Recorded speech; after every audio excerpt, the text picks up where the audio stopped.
Hello, and welcome to today's Connector Chat on science journalism and communication in the misinformation era. My name is Kate Travis, and I am a freelance science journalist and managing editor of CASW Connector, which is a web-based library of resources, articles, training programs, videos, databases, etc., on science communication and science journalism. Both Connector and this chat are hosted by the Council for the Advancement of Science Writing.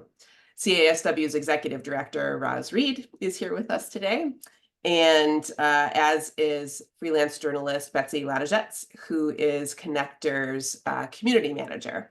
Betsy will be in the chat answering questions, sharing links, etc. Throughout today's conversation. I have just a few things to tell you before we get into our conversation, and I don't want to delay getting into that. So quickly, it's just some standard Zoom stuff. Please keep your microphone on mute while our speakers are chatting. For video, you're welcome to keep it on or off, your choice, but do be aware that this session is being recorded. The next thing is that there's a Google Doc for this session, and we'll share a link to that in the chat. That Google Doc has links to bios of our speakers today, and it includes links to research papers, articles, videos, etc. on the topic of misinformation. There's also space for collective note-taking if you like to do such thing. It's a way for all of us to come away from today's conversation with a rich resource. We'll be taking the resources, etc., from today's conversation and turning them into a tip sheet that we will post on the Connector website, which is at connector.casw.org. You can see we've already got a quick link to some of the resources on misinformation right here. And then our most recent resources are right here down below. So I'll go ahead and stop sharing really quickly there. Oops. Every window. Okay. And then let's see. Okay, questions. You will have questions. You logged on today because you have questions. So please put your questions into the chat for the Zoom into the Zoom chat. We will be monitoring that. Please use emoji or the thumbs up to upvote questions that you are interested in. Etc. Our speakers today are Zoom pros, and we'll be keeping an eye on the Zoom chat, and as will we, and we will make sure that we get to as many questions as possible. And then lastly, before I introduce our speakers, so you know who they are, let's give our speakers just one data point about who we are.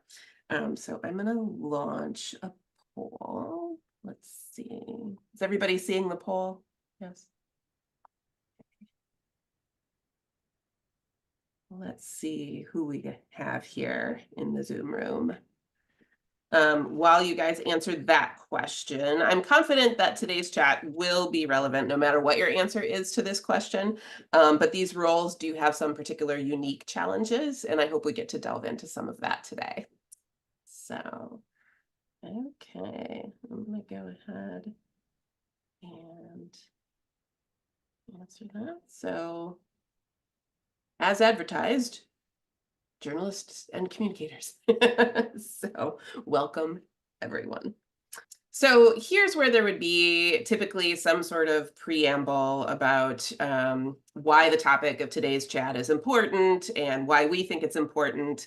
But like the message you hear at the end of your flight, at the end of any flight that you take, we know you have a lot of choices when it comes to talks and webinars on misinformation, and so we thank you for choosing ours.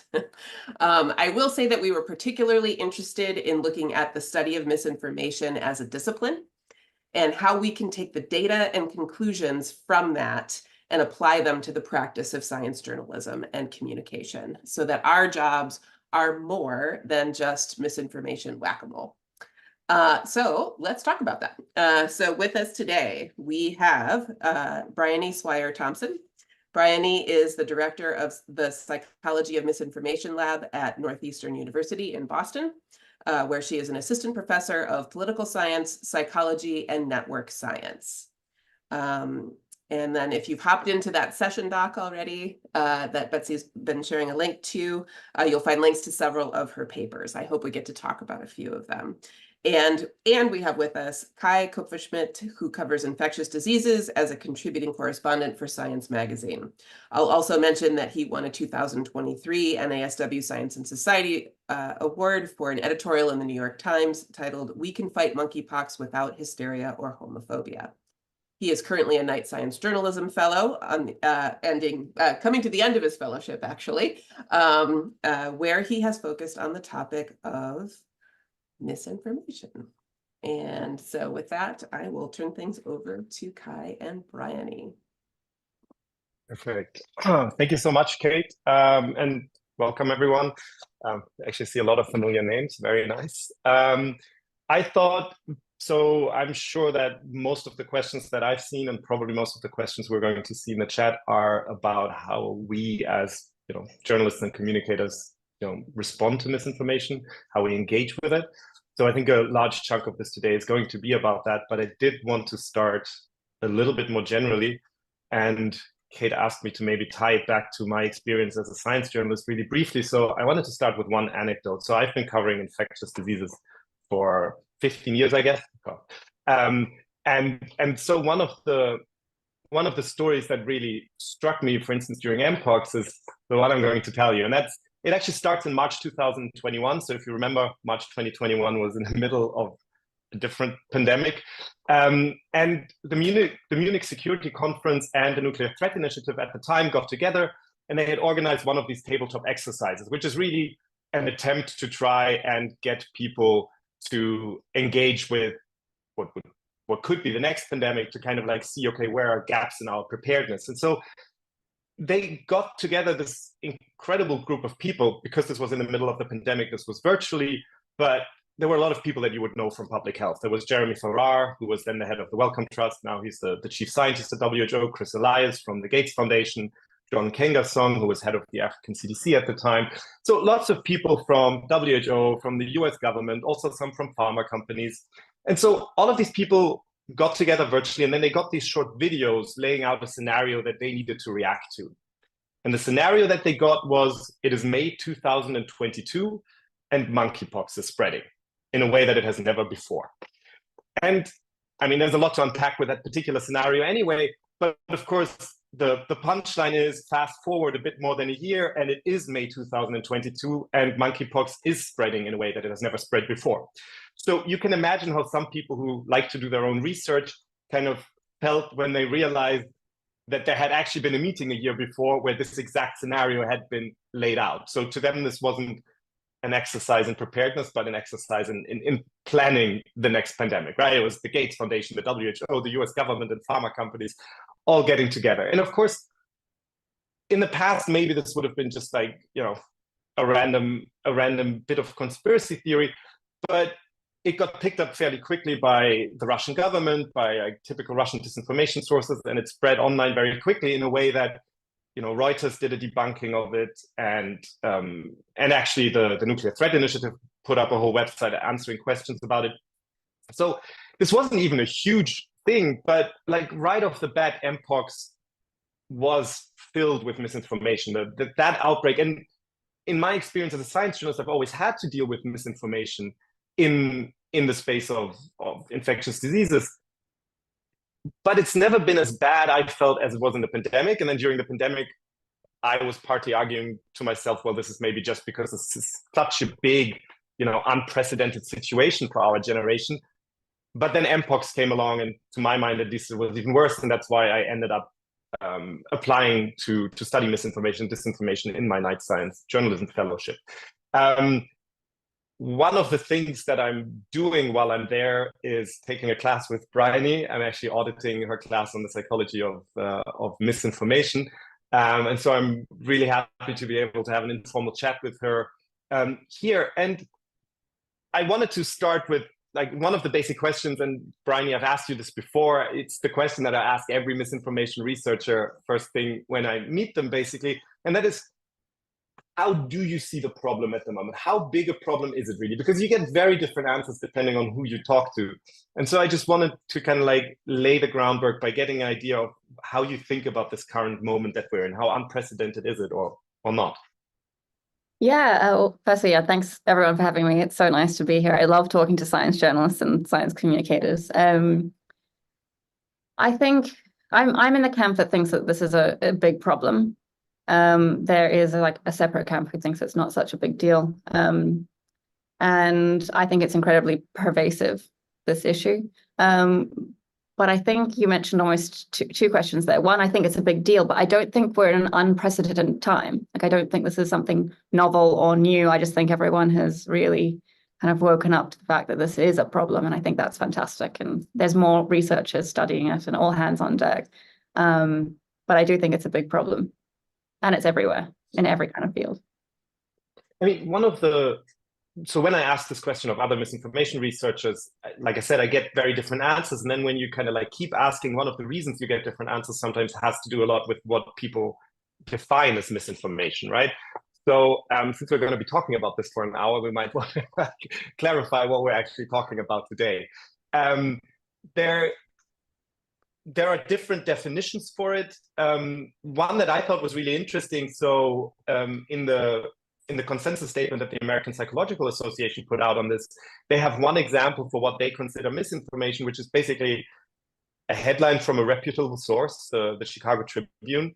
And the headline roughly reads, "Doctor dies 2 weeks after getting COVID shot, CDC is investigating." This is not verbatim, but more or less. And that was an example used as misinformation, right? So there we're talking about something that is real, that actually happened. None of that isn't true. All of that is true, but it's kind of misleading, right? So is that kind of, when we're talking about misinformation being a problem, is that what we're mostly talking about versus the specifics of fake news? Well, yeah, so we often define misinformation as any piece of information that is false, which is counter to current scientific evidence or consensus if it's available. The problem with the article you mentioned was it was implying there was a causal link between the vaccine and his death. Like, that was very clearly implied. And so just the fact, like, it didn't say like he passed away and had no connection to the vaccine. So that would count as misinformation if it's like, I would say that kind of causal claim is in that statement. Where a lot of people cite research who don't think it's a problem or think it's quite a small problem, that looks at what we call fake news. So these are these kind of news domains that portray themselves as legitimate news sites, but they're not actually real news sites with editors, and there's no bylines. They're often kind of no journalists working there. But you can use that as a kind of metric to look at sharing online, but it's a very different beast than, say, like counting inaccurate claims online, which is everywhere. Right, and this is one of the things, I mean, we didn't have fake news in the headline for a reason, and I feel like the field has moved on a little bit for it. I was actually checking yesterday how many papers are published with fake news in the title in 2022 and 2023, and it's less than in 2021, for instance. So is that kind of like a sense that, I think it's now considered a subdomain. Yeah, it's like, it's a very niche definition of these news domains that portray themselves as real who aren't. I mean, that's a very specific type of kind of, it's not even type of misinformation, it's a type of misinformation source, a source who could give misinformation, but it's very different than like when you kind of define it with the content of, and the main thing is that it's inaccurate. Right, and that's like, when reading the research, some of it uses that definition of fake news, and then they say it's very rare, and then of course other people come along and say, well, if you count everything, it's very big. So it's kind of interesting that the field is still kind of grappling with it. Do you feel that a consensus? Sorry. Yeah. Counting things is hard. Like, this is actually, how much is there, is a really difficult question. And it sounds like it's a very simple question to ask, but it's a very difficult problem to answer.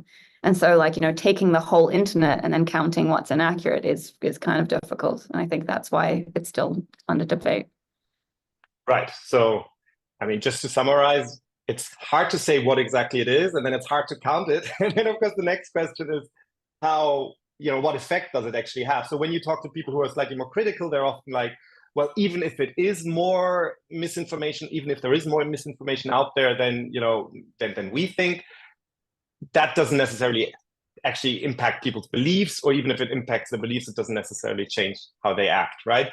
And this is, since you're a psychologist, I kind of wanted to pose that to you first of all, how you think about that, because that is one of the criticisms that sometimes comes from people who say, look, this is a techno panic or a moral panic rather than an actual problem. Absolutely. I do think that there's this big dissociation between what people believe and how they behave. They can report believing in something that doesn't necessarily translate to them acting on the piece of misinformation. But I think it is still really problematic. So I'm currently funded by the National Cancer Institute. And, cancer misinformation is absolutely rife, and it can lead to really dire consequences. Like if people believe that traditional evidence-based treatment, won't help them, and instead if they go for alternative medicine or have a particular diet, I mean, it's been shown. There are these very sad figures which show, the people that believe in alternative medicine have a mortality rate of up to 5 times. And so you can measure these kind of direct links sometimes between what people believe and, in particular, these negative health outcomes. It's just not a lot of kind of these beliefs and misinformation have as direct things that you're able to measure. Kind of cancer is rare in the fact you've got this really tragic objective measure there.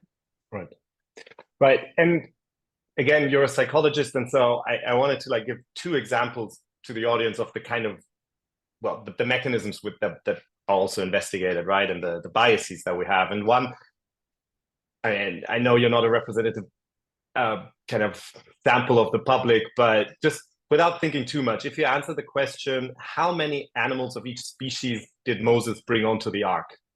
Just try to answer that for a second. And then, so this is a study that actually goes back decades, right? But people have done this. And of course, if you're anything like the public, like the general public, a lot of you will have answered too. But of course, the clue is that Moses didn't bring any animals onto the ark. It was Noah. And so we have this effect. It's actually called the Moses illusion, or sometimes just called knowledge neglect. And it's one of those things that we see, right, is that people actually don't use the knowledge that they have sometimes. And then the other effect that we've talked a lot about is the illusory truth effect, which is simply that as we hear something again and again, we start to believe it more. I mean, the obvious question is, this seems a pretty bad way to set up a brain at first, like at least for our modern society.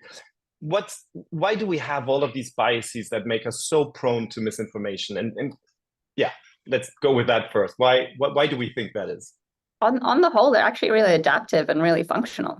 There's something about hearing a claim more than once that, it probably is likely to be true, particularly if it's from multiple sources you know or believe or trust. And I think what we also have to keep in mind is things like the illusory truth effect have these what we call these really tiny effect sizes. These things they do increase belief, but they're quite small. But I think on the whole, a lot of these things, these heuristics, these mental shortcuts, are really helpful for us.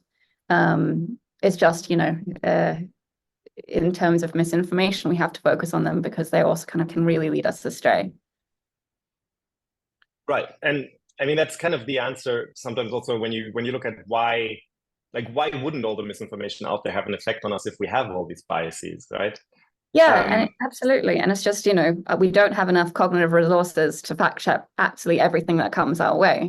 We can't do a deep dive all the time. We don't have not only the cognitive resources, but the motivation or time to dig through everything. So I think we're already on the back foot just for the amount of information that comes our way.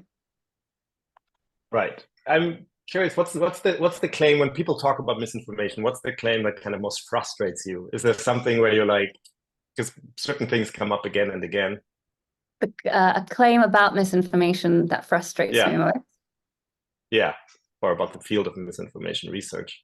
Ooh, I don't know. Most things I don't know. It's probably too soon to get into it, but things about the backfire effect probably are the things that annoy me most. Let's go for it. So you've done a lot of research on the backfire effect, and I know it came up a lot in the questions that were asked. And I know that when I started at the German newspaper, that was something that I thought about a lot when I was writing about certain claims, like MMR, the link of autism to a vaccine that we know isn't real. So maybe explain, first of all, what the backfire effect is. Not everybody might have heard it, and maybe why it became a thing in the first place. Of course. So the backfire effect is a phenomenon where if you try and correct a piece of misinformation, people are shown to dig their heels in and believe even more in the very claim that you're trying to correct. And I think why this kind of caught fire is I think it feels subjectively very true. We've all been in arguments where, we've been either trying to change someone's mind and they're just not having a bar of it, or someone else is trying to change our mind and we can really feel ourselves just being like, no, I'm not changing my mind in the slightest. The problem is, well, the first study that came out was actually really well done. It had the claim of weapons of mass destruction. They found a backfire effect amongst Republicans, not Democrats. This was not replicated in the second study. They kind of had a very nuanced report of this. But since then, it's almost like in the literature that has surrounded this, it got kind of blown up to be a very big deal. And it's really struggled with replicability. It's that people have tried to replicate this a lot. It's not a robust phenomenon. And yeah, I've written about this and looked into it. I've never found it myself. It could still exist theoretically, but I think a lot of people have not measured it very well. And trying to measure beliefs is a really weird, kind of squishy thing that we're trying to get at as scientists, and it can be really tough. And I think we haven't looked into kind of making sure what we call using reliable measures, making sure that we're measuring things reliably. So making sure the measures are like free of random error, really important here. Not only that, but like, say I give you a scale and like, how much do you believe in this thing that, maybe you just don't care about? You're like, I don't know how much I believe in this, 4. And then, a week later, I could come back and be like, how much do you believe in this now? And you're like, I still don't actually care. I don't know, 6. Because science is like, aha, a backfire. Meanwhile, you might actually not have a well-formulated belief on this to begin with. So it's got a lot of pitfalls with measurement. Right. And that's something that also crops up again and again in literature, is that maybe something that's sometimes also counted as misinformation is just uninformation. Like people just don't know things sometimes. I mean, in practical terms, in newsrooms, this is often translated into the advice that we shouldn't repeat a false claim, even if we're trying to debunk it. And of course, there's a whole, like, debunking is a whole huge issue in itself. So, with your hat as like a psychologist studying this exact thing, what at the moment would you recommend to journalists who are thinking about debunking, yes, particular claims? Repetition of misinformation is fine. It's, if anything, helpful, because it can really hinder your clarity when you try to avoid the misconception and only say what is true. One thing I would say is we found that you have to make this pairing between the original misinformation and what we call the false tag, like making sure that everyone knows that this is false, very, very salient. So you shouldn't just have a headline that says the misinformation without the correction. Say, if you have a headline with the misinformation in it, it should be corrected, within the headline. It's all about clarity and salience, really. We haven't found that the format matters that much. A lot of people say, due to the backfire effect, said, yes, definitely avoid it at all costs. And you get these really kind of tortured kind of corrections. And I don't think it's really helping anybody. Right. Good old truth sandwich. Yeah. That we all serve. That up, apparently. Which as well, we have no evidence yet for the truth sandwich. Yeah. I mean, one other thing I wanted to ask you, so that example I gave at the beginning with mpox, like one of the things there that was striking to me was that some of the corrections I saw, not corrections, and some of the articles debunking it basically said, there's no evidence for this and so on. And to me, it always felt like they were missing a beat by not explaining that. To people, it was extraordinary that people would have had a meeting a year before this happened, and it was exactly about the pathogen that was then later spreading. And to me, it always felt like, well, we can explain that because, I mean, people were already worried about this virus because people aren't being vaccinated against smallpox anymore. So our collective immunity is going down. So people had a reason to think that, hey, if we're going to do a tabletop exercise, maybe let's use something like mpox, right? And so I always felt like when I'm trying to debunk something like this, I try to explain what actually happened. Do we have any evidence? Because there's always this kind of idea that the human mind abhors the vacuum if you're going to take away a belief, maybe give an alternative story. Do we have any evidence that that's actually true? Is that what else can we do when debunking? No, I mean, that is probably the most effective correction technique that we found is called using a factual alternative. So, instead of just removing the piece of information, we call it like switching out the piece of misinformation with the kind of factual alternative. So you don't just say this is false, you say, hey, this is true. And what they found is if you just remove that, people really struggle. They have what they call like an incomplete mental model, and people will just continue to rely on the original misinformation in those cases. I think that as science journalists, we sometimes underestimate that because we're so used to having incomplete mental models all the time of everything. Because that's kind of like the scientist's way of viewing the world as well, right? And it's actually a lot harder than, I'm sure science journalists and communicators actually know how hard it is. But I think often people are surprised at how difficult it is because a lot of things don't actually have factual alternatives. Some things are just false. Not only that, the phenomenon really breaks down when you have something more complicated than the original. Like the alternative has to be as simple or simpler. And the problem is in misinformation, like often the misinformation is just a lot more simple. Yeah. I mean, I guess at least with Andrew Wakefield, there's a difference between just saying it's not true and saying this guy faked his research because he had a stake in, he wanted to sell something. Like at least you can, give plausible motives. We actually use that example a lot for that very phenomenon because we say, it's a lot simpler to say that MMR vaccine causes autism rather than, well, what does cause autism is a really complicated array of genetic factors, and that only explains this much. And, this is a very complicated story, and here's what we do know. It's going to be a lot more it's just more a complicated story. One of the questions that just came up in the chat was like, so if you do a debunking, for instance, and you're going to quote someone, do you have an idea of what entity would be the best to kind of quote in a way? So the question is, who or what entity is the best to combat misinformation? An expert person, a researcher, a clinician, an institution, an advocacy organization. Who would you go with if you were writing a debunking? Oh, that's such a good question. I don't think I know any literature that's tested out these different kinds of sources. But we do know what a big role trust plays. And often people say like doctors are trusted more than institutions on the whole. But I would guess that different types of people are probably trusting different types of sources, even if you could use like an array, that might be better for people as a whole. But we do know, so, in health, at least doctors, nurses, these are professions that are always at the top of the trustworthy kind of professions compared to, politicians are always, I think, one step above telemarketers.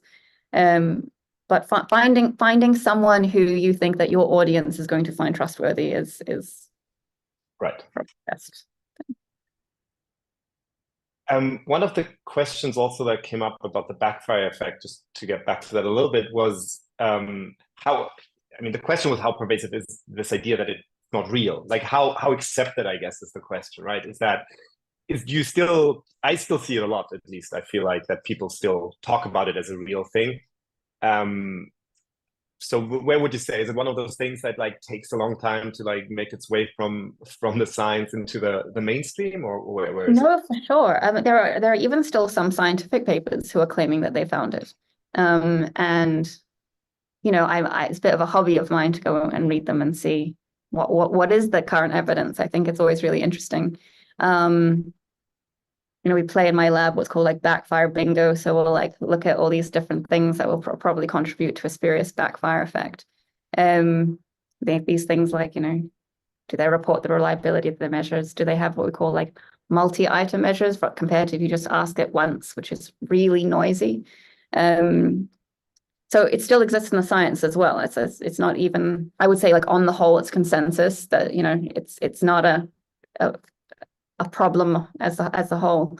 But I would say it's at least maybe not every week, every more, but maybe at least every month I see something being reported either in the science or beyond. I mean, so you're focusing a little bit on cancer misinformation at the moment, starting to, which I find really fascinating. Slightly different question, but someone asked specifically about climate change misinformation, which of course is also a huge issue. Question was, I've read that denial arguments have gone from the climate isn't changing to humans aren't to blame to it is happening, but there's nothing we can do about it. How do you deal with that moving target? Oh, that's a good question. I do think these are moving targets. Almost like as a misinformation researcher, you want to always be as relevant as you can. And you have to kind of see what the big misconceptions are. And I've certainly kind of removed things from my stimuli set. Often when I measure misinformation, I have like many claims to kind of test what people think. And if it's some things end up, you know, not being false anymore, so you've got to kick them out. Also, you do have to pay attention to the kind of rolling, either kind of different framing of misinformation or what people care about. I think climate is one of those ones that I think I've never done a climate study myself. I've kind of collaborated on one. John Cook is like the climate misinformation kind of king. And I think even when, especially with something like climate, it's more of like this kind of overarching worldview rather than these individual claims. And I think he's developed some like really nice frameworks. And I think even if the individual kind of frames do change, you can often still fit them into these kind of frameworks on how these kind of misconceptions are believed. I mean, it's an interesting point that the truth, of course, is a moving target too, right? Oh, it's yeah. not just misinformation. I mean, that's often that's basically what we do as science journalists. Yeah. Science working as it should. Yeah, things change, which is got to be so hard. Right. So this is kind of related, but I think it's slightly different. So one thing is, let's say there's a big misinformation piece out there, like MMR being linked to autism, and people are trying to debunk it. The other question is, what do you do when new stuff comes up? At what point, like, is there a moment when you are kind of just spreading something that hasn't spread before? And the question, I actually got a question via email from New Zealand from someone who said, I have what I think is an obvious question about how much to repeat or directly address misinformation. My understanding is that best practice is not to even mention factually incorrect views because it serves to spread them. Here in New Zealand, I think that approach may have backfired on us, a different backfire effect. A large section of society feels their concerns have never been addressed by media, and trust in media has fallen 40% in 4 years, according to a recent report. Now that sector of society gets its news from a variety of homegrown outlets. Anyway, I'm now curious about whether that approach to misinformation is still considered to be best practice. And so this goes a little bit more to, because like one of the problems with misinformation is always you're talking about a whole ecosystem, right? So maybe you're spreading something by talking about it, but then also if you don't mention it, maybe people feel like you're not actually addressing what they want addressed. How would you balance these things? How real do you think that risk is? Absolutely. I wouldn't be concerned that if you're correcting something that isn't very popular, that you're going to spread the misconception to new audiences. Like that's something that, you shouldn't be too concerned about. There's a great paper on this. However, what I would be more concerned about is your time. You have to pick and choose what to kind of either fact check or what to report on. I know the kind of time it takes to write a paper in science journalism is like a fraction of what, you guys are just so speedy. I'm always so impressed compared to a science paper. It takes years. But it's still a time cost. And when deciding, well, how popular is this? How believed is this compared to something else that you could rather be either fact checking or reporting on or doing a deep dive in? Like that's more the concern compared to I don't think you should worry that you're going to be like popularizing the misconception too much, especially if you kind of do it, again, don't all the best practices of like not putting misconception in the title without a correction, etc. Right. Strikes me that again, I mean, it's down really to how well you know your audience. If you know that there's something that's big enough, but increasingly, I think that's because we're losing so much local journalism as well. I think it's getting harder and harder to have that direct kind of sense of who your audience is. So one of the things that I always find fascinating is that a lot of people, for instance, hold conspiracy beliefs, hold a lot of different ones, right? And the same, I think, goes for misinformation to some extent. And then even sometimes mutually exclusive misinformation is believed. Like, what's the concept behind this? Why would somebody, hold different types of misinformation, and believe them at the same time? And does it make it harder? Like, is it easier to correct it when people have just, fewer beliefs about misinformation? Yeah. So to pull on a couple of threads there, firstly, kind of conspiratorial thinking is a completely different ballgame to just believing in misinformation in general. Kind of the conspiratorial framework is like almost completely different literature, and I think almost rightly so. I love kind of dipping my toe in it because it's like really new for me and fun. But people who endorse conspiracy theories in general do so for very different reasons than people just endorsing like a couple of claims of misinformation. Things like, for example, they like to believe that they are privy to a special piece of information that them and their kind of own special club, only they know the truth, and the other sheep will, have no idea. And it's really filling different kinds of needs for them than just people who are endorsing various types of misinformation. Although even misinformation beliefs often do exist in some kind of like worldview or general framework. If you think of health, there's a lot of people who have, very strong alternative and complementary medicine beliefs, and that always often they hang together. That being said, I have seen some studies who are trying to look at like who are the people that believe in, like, what does the individual look like who believes in all of the different misconceptions? And what they find is often many people will believe like one thing. That was a study by Adam Briony, who was just like, yeah, there's like a lot of people who will just kind of hold this one thing, and think that that's true. So yeah, I think we all hold some misperceptions as well. Right.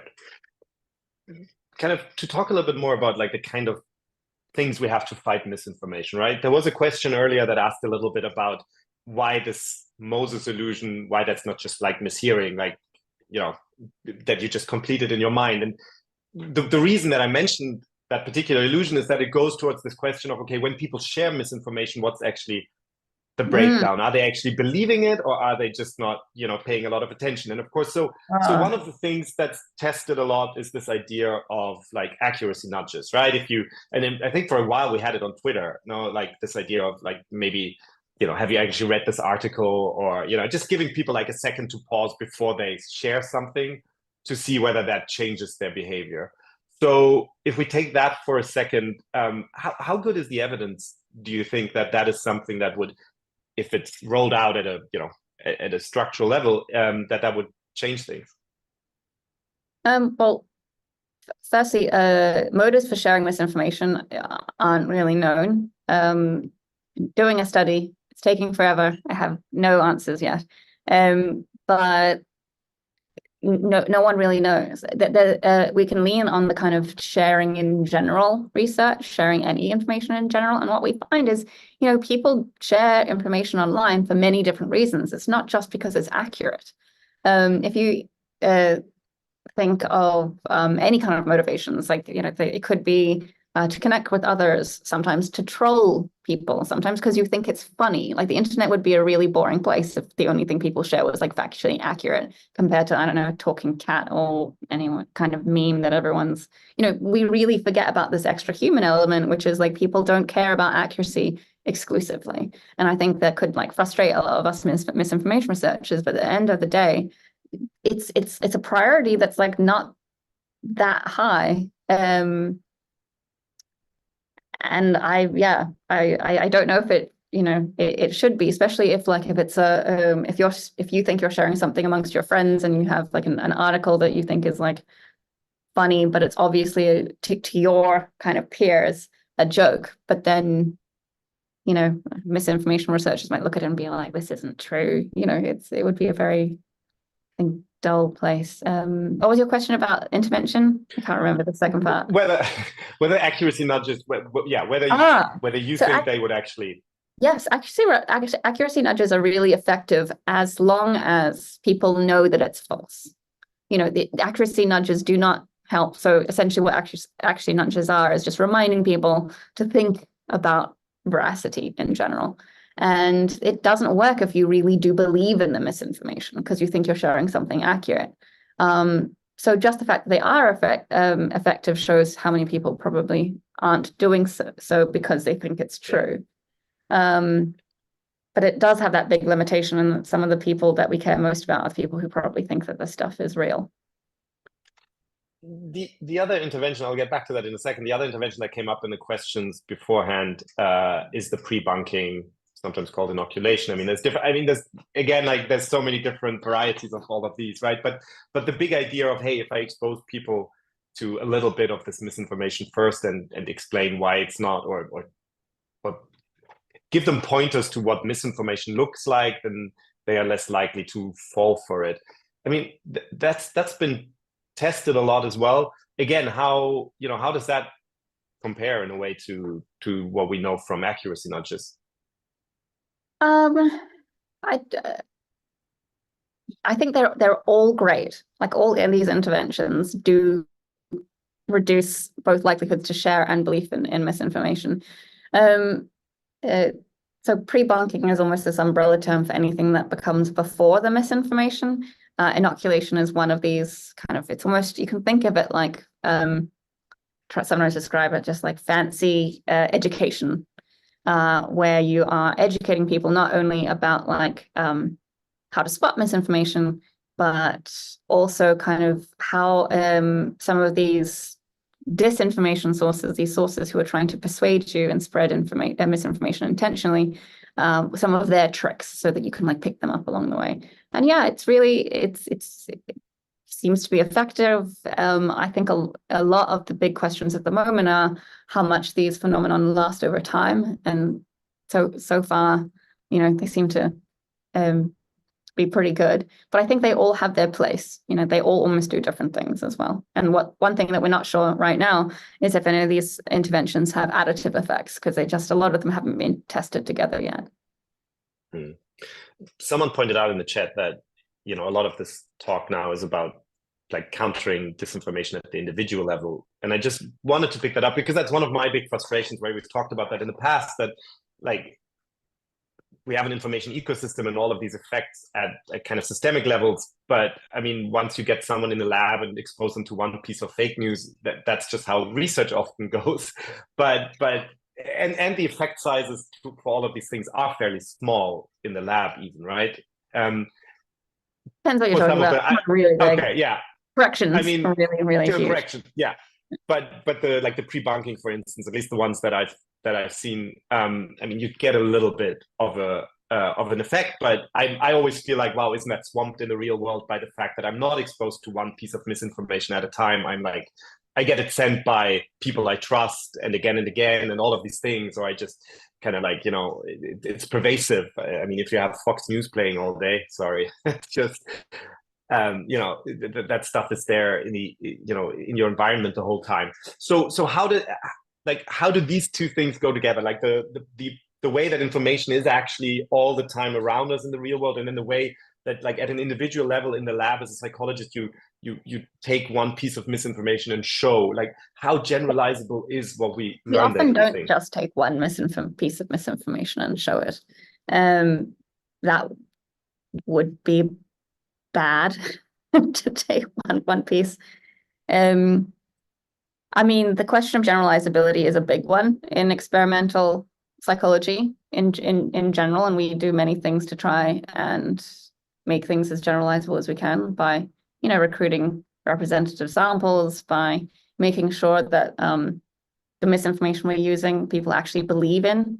But, you know, we're taking off like a small bite, like, you know, this is a huge limitation that is applicable to all experimental research. And then we have observational studies, you know, we have to, like, do these things match up? Do they align? Do the real world studies that look at real individuals functioning online match up with what we're finding in the lab? And I think if they all point to the same direction, I'm not as bothered sometimes by, like, because especially with the kind of things I'm interested in, like, people are bound by their cognitive limitations, like memory. Your memory is going to be your memory. Like, it's not going to be a totally different beast as in the real world. And the more distracted they are, the better. So I don't care if they're not the most attentive experimental sample. I mean, where that question in the chat was going was a little bit different, and it's one of the complications, I think, is that, so for instance, say I debunk a piece on something that I think, and I'm, like, confident debunking it because, you know, I've been told it doesn't have any bad effect to do that. But then, of course, like, if the New York Times does that, and then it might change the Twitter algorithm because the New York Times, you know, certain words are there, and then maybe that kind of upvotes a lot of bad information about the same, for instance, right? So there are these effects where sometimes it's very hard to know as a journalist what happens. Like, you throw a stone into that information eco pond, yeah, and then you know, where do the waves travel? And I'm just, yeah, I'm just super difficult. I do feel like so yeah, I think, as you said, like, you know, in the lab we find that people are really, really responsive to corrections, etc. People are great, people really up to their belief really well. However, the one of these huge pitfalls, as you said, is, like, getting the things like corrections to individuals in the first place. Like, that's something that is so important and we can't really control. And I do think it's these more, it can be quite frustrating as someone that does look at the individual and focuses on the individual, where you know that all of these things, many of these things could be resolved with just like a tweak of a platform. So like, it's tough. And I mean, yeah, you can only do so much when you're focusing on individual choices and individual education. Just for the chat, I mean, keep the questions coming. I'm trying to take them up as they come along.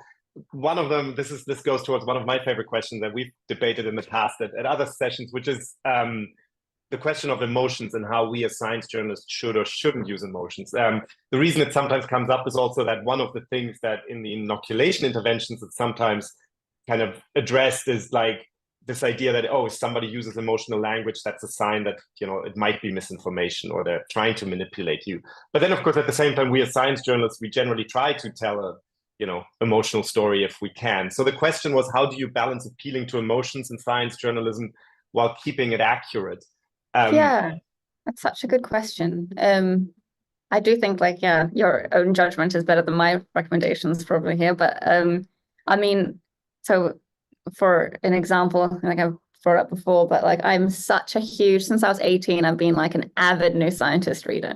Like, it's my favorite thing to do. Like, that is just, so not just New Scientist, but I love all, like, so much science journalism to, like, bring me outside of my own field, and I'm able to, like, read these wonderful reports on science that, I mean, physics, things that I, you know, don't have any knowledge about, and they're able to, like, somehow magically distill these super complicated studies into something, like, interpretable, understandable, but also often they're really entertaining and they do have such humanity. You know, you can feel, you know, they make great comparisons or they tell a personal story. There's something, like, there for me, like, as a kind of someone who's reading this for pleasure to grab onto. And I think a lot of that comes from some kind of emotion. And I don't think it's a bad thing. It doesn't have to feel manipulative. I think when people say spot, when people are trying to pull at your heartstrings for manipulation, that's what they're looking into. But I don't think there's any harm in that balance of trying to humanize a story. I wanted to get onto trust a little bit because I feel like that's at the heart of a lot of our issues as journalists, trying to communicate to an audience who doesn't always trust us, I guess. What do we know about how to work with that in this modern information ecosystem, which is very different? Absolutely. And I think one of the things to keep in mind with all the kind of concerning reports on reduction of trust in the media, often when people are asked these questions, they think of like the media as like the media, like they're not asked about specific sources. And what you'll find is often people have their very trusted sources, but then might still consider the media in general as very untrustworthy, because there's also like a huge array of probably untrustworthy media sources who are claiming to be, like these old traditional fake news sources, or these sources that aren't, I wouldn't call like, these traditional journalistic outlets. Or, maybe some of these outlets that don't provide really quality journalism. So I think like in lumping them all together, what we should be more concerned about is if people are asked to discern between, really trustworthy news sources or journalistic outlets and those who aren't trustworthy. And if they're not able to do that, that's what I would be more concerned in. I'm not as concerned if people have just like reduced trust in the media as a whole, due to these huge array of things that kind of pop into people's minds when you consider sources that belong to the media. However, trust is the most important thing in this space. Like if people really do use it, and yeah, it's really tough. I think a lot of the time, people also don't consider the media to be like, they find like if there's some studies showing that like if like I don't know if it was science, I think it was just news media in general, if they did present a piece of misinformation, they didn't have that kind of reputational cost drop as if it was an individual sharing it. And I think it's because like people understand that there are multiple people, multiple reporters, so that could even be a bit of a perk in that people know that there's many people working at a particular outlet. But I think just consistency, that's all we have found to help trust is just kind of, unfortunately, there's no kind of magic bullet to boost trust. I mean, I often wonder, even because so much of the information comes at you now through, social media, disaggregated, like you don't go to the homepage of the New York Times, or you don't open the newspaper necessarily in the morning. And so, how do you who's even the entity to trust it? I mean, that's why we have the rise of the social media personality to some extent. And is that something that journalists maybe should be leaning into, even being like, look, here's, I'm here, these are my values, and, you can trust me. And if I say something wrong, like, you can judge me for it versus, yeah, I think that would be amazing. I mean, but as someone who like hates being a personality on social media, like I really don't, I feel like that's a very personal choice, and each their own. But I mean, yeah, if you can, I feel like it would be it's so helpful to kind of fill those void with really reputable sources, just when it's just such a mix of not the most trustworthy sources. That would be fantastic.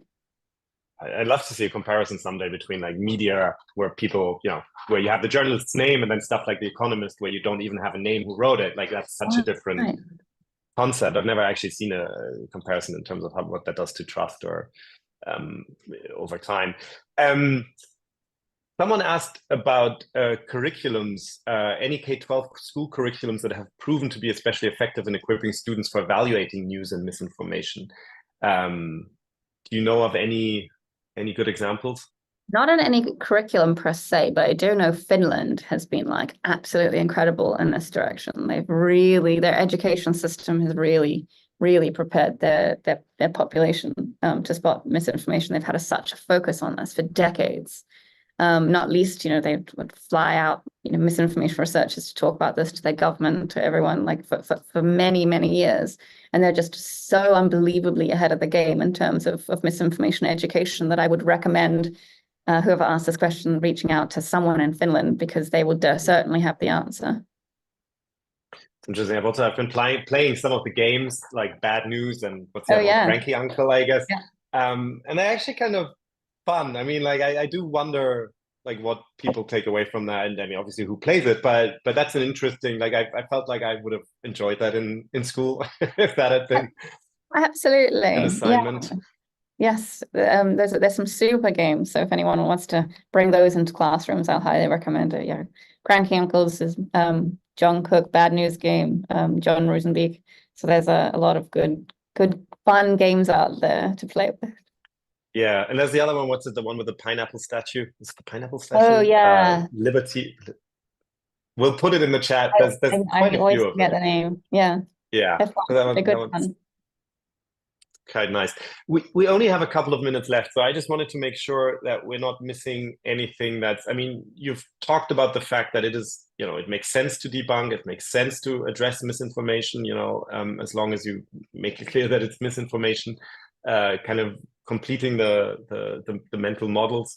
Is there anything else that all of us doing our daily work that we could easily do better? Yeah, I just feel like this is again, as science educators and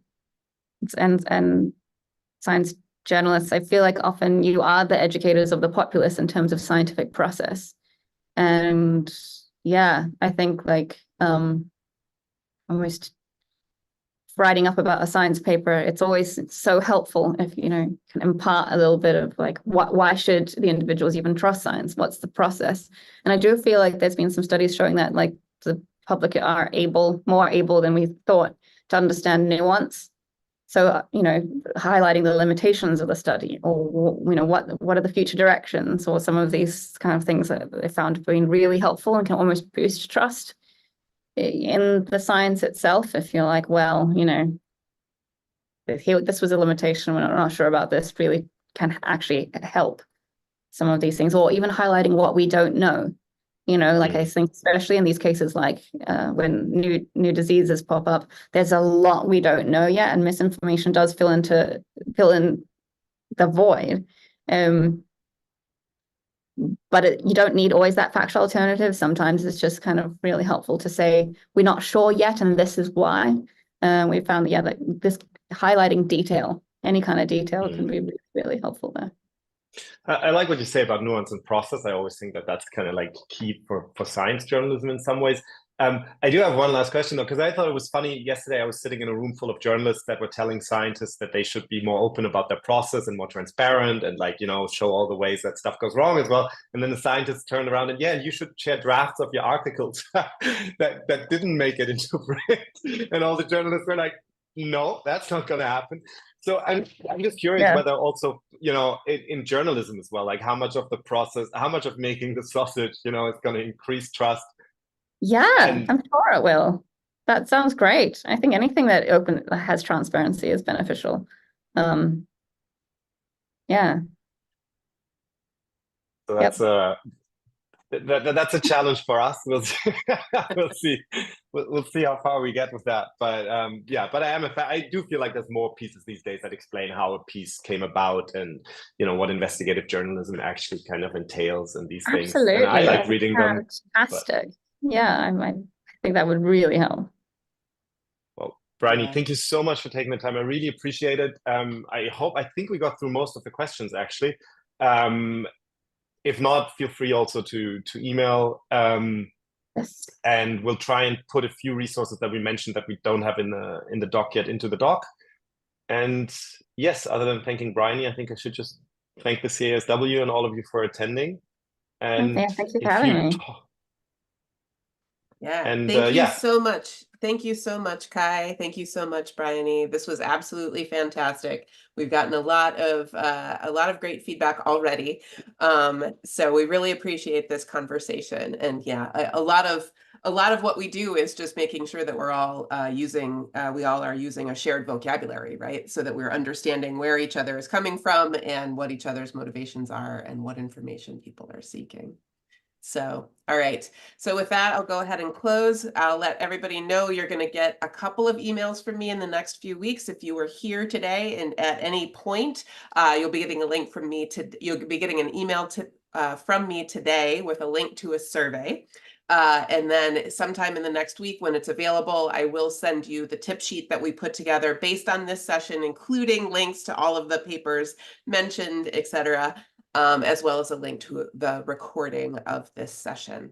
So once again, huge thanks to Kai and Briony, and everyone have a great day.